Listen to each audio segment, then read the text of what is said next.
社工全称社区工作人员，在我心里面啊是仅次于教师，排名第2，让我非常心疼的工作。心疼到什么程度呢？就假设说你家祖宗在上面听说你当社工啊，都会给自己2个嘴巴子，恨自己没有努力的程度。还是第一车去说啊，就想说我呢是一个社区工作人员，我在的那个社区啊有一个小区物业跑路了。神奇吧？我也是干了这份工作之后才知道，居然会有物业跑路的。那个小区里呢，有几个非常牛的业主，他们就组织了其他的业主一起抗议啊什么之类的，就把那个物业公司给赶跑了。赶跑之后呢，我们社区就介入嘛，就跟那些业主沟通说，哎呀，你们看物业公司呢现在也走掉了，你们要不要业主自治呢？哪知道啊，那几个带头闹事的大业主一听说业主自治，他们会有很多的麻烦事情，居然撂挑子不干了。就不管了，以至于那个小区啊，后来就变成了一个气管的状态。平时什么地砖裂掉了呀，台阶坏掉了呀，或者什么路灯坏掉了，但凡有点鸡毛蒜皮的事情，都打电话给社区，真的烦得要命。然后有一次啊，我们社区呢就接到了一个12345的投诉电话，12345，我觉得它不能叫市民热线，也不能叫什么市政服务热线，它应该叫社区热线。那个投诉电话讲呢，就说有一个业主他投诉，就那个气管的小区啊，那个垃圾桶呢摆在了他们那栋楼的单元门口，太影响他们那个小区里面的环境了，以至于让他们那栋楼房价都降了。我们当时就很震惊嘛，我就赶紧联系了那个业主。那个业主说，他们那个小区呢，垃圾桶就他们那个小区还没有改造成那种垃圾房嘛，垃圾桶呢是正对着他们那个单元门口的，因为他们小区已经气管了。平时是没有环卫工去整理那个垃圾桶的，所以那个垃圾桶啊，那个垃圾常年是满出来的，就是非常的难看。他说因为这个原因，他们小区那栋楼卖房子价格都降了，让我们想办法把那个垃圾桶给挪走。我们当时都懵了，我们心想说，你们那个小区就巴掌大那么点地方，我们给你挪去哪儿呢？而且你们小区自己不要物业的，自己啊就不管了的，我们能给你找来那个环卫车，每天给你清一遍垃圾已经很不容易了，你怎么可能去跟那种有物业公司有环卫工的那种小区比呢？他不行，他就说那个垃圾桶影响他那栋楼的房价了，一定要我们挪走。然后我们就按照他说的去看了一眼那个网上的房价，真的，他们那栋楼有一个业主降价卖房。我们心想说，就现在这个大环境，降价卖房不是很正常的吗？我们就跟这个业主解释，这个呢是那个业主的个人行为，大概率不是因为这个垃圾桶，他不行，他一定要我们挪开。最后没有办法，我们几个社工工作人员黑车过去，给他把那个垃圾桶全部挪到了那个小区，就是一个交叉路口的地方。反正不论怎么说，都挨不到哪一栋楼的单元门口了。挪到那之后呢，没过2天，那个业主又给我们社区打电话了，说，你们那个垃圾桶挪走了是吧？我们说对呀，你看不到吗？已经挪走了呀。他说，那我们那栋楼那个业主怎么房价还不调回来呀？我们就又给他解释遍，我们说卖房子是人家业主的个人行为，人家想卖多少钱我们管不着，他就算想卖1块钱我们也管不着。他说不行，你赶紧去联系那个业主，让他把那个房子每平米再涨3000回来他那个价格不行的，不能那样卖的。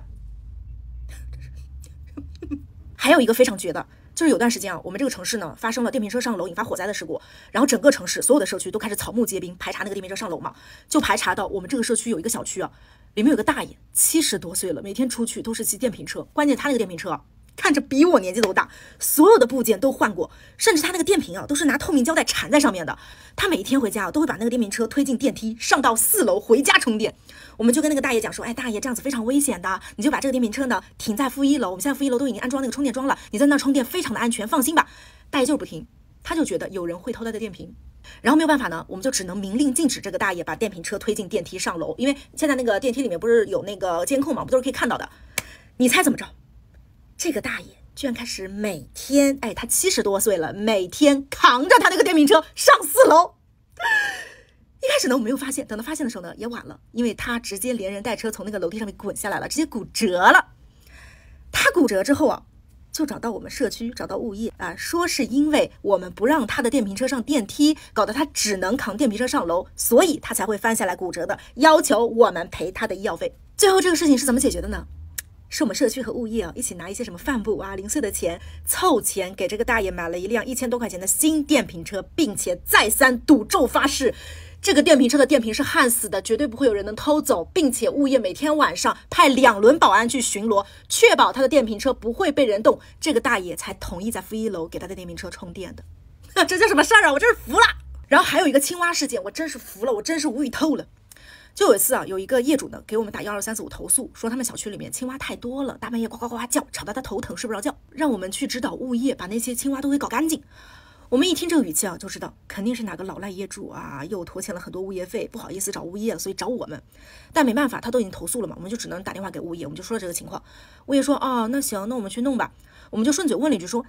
你们那个小区不是挺新的吗？怎么会有青蛙呢？他说，因为春天的时候有好几个家长去投诉，说我们小区的生态环境太差了，没有蝌蚪，没有青蛙，没有昆虫，他们的孩子的生物作业都完不成，让我们买了100多块钱的蝌蚪苗往那个池子里面放。我说啊，他们让你们放，你们就真放呀？他说那怎么办？他们交物业费呀。然后放完之后呢，现在快夏天了，那些蝌蚪啊都变成青蛙了，就开始扰民了。我觉得真的挺难的，就物业真的挺难的。然后物业呢就把那些青蛙搞干净了。没过2天，又有家长打12345投诉说，物业为什么要把小区里的青蛙都给搞干净啊？那些青蛙都有小孩子认领了啊！哪只青蛙是哪家的亨瑞，哪只青蛙是哪家的 Eva， 现在青蛙没有了，孩子都在家里面哭，说晚上没有青蛙叫的话呢，他们睡不着觉。我勒个青蛙呀！就那些小孩平时看到青蛙吓得1蹦3尺高，然后没有青蛙叫，他们睡不着觉了。最后那个事情是怎么解决的呢？是物业从外面买了一个外放音响，每天晚上从8点开始，在小区的花园里面放青蛙叫，放到10点半准时关掉，再把音响拿回来。哎，怎么感觉说着说着好像把社区跟物业搞混了呀？哎，反正都一样。我在做这个抖音号之前啊，我做过1个星期的物业管家，我只能做1个星期了，多1天我都干不下去了。我这一辈子就没见过那么难伺候的人，没见过那么事儿的悲，以至于后来啊，就是比如说周日那个物业会有比如说派发果珍啊、果汁啊，或者一些什么解暑的什么饮品的活动的时候啊，我看到硬网群里面发那个通知，说什么可以来1楼的大堂里面领取什么饮料，好多业主过来拿饮料的时候都在想，就这些人平时的所作所为啊，他们怎么敢来拿这些饮料的呢？他们不怕我在里面吐口水吗？当我有这个想法的时候，我说哦，不行了，我不能再做这个工作了，我道心不稳了，我再这么继续干下去，我就要变坏了。